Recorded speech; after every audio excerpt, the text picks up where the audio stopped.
There is this ship that goes out to sea and crashes. A tragic accident, really, no one saw the storm coming.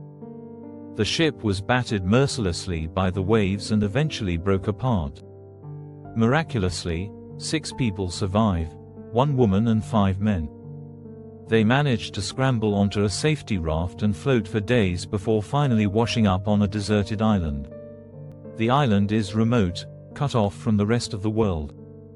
There's fresh water, fruit trees, and just enough wildlife to survive. They build shelter, learn to fish, and settle into a routine. Weeks pass, and although they're alive, they begin to feel another kind of hunger, loneliness, and the deep ache of sexual deprivation. After many awkward conversations and emotional tension, they come to a mutual agreement. Each man will marry the woman for 1 week. The first man has her for the first week, then the second man for the second week, and so on. That way, everyone gets sex, and there's no jealousy or chaos. It's surprisingly civilized. They draw up a simple calendar with coconuts and stones to track the weeks. This arrangement continues, and it actually works. Everyone is content. The woman gets sex every week, and each man knows his time will come around every 5th week. Over time, they build a small, functioning society, a garden, a communal kitchen, a system for chores.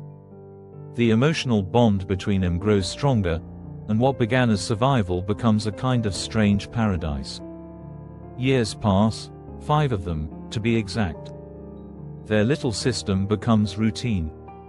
The woman has woven herself into the fabric of each man's life, and they've all become a family in their own way. Then, a few weeks into the 5th year, tragedy strikes.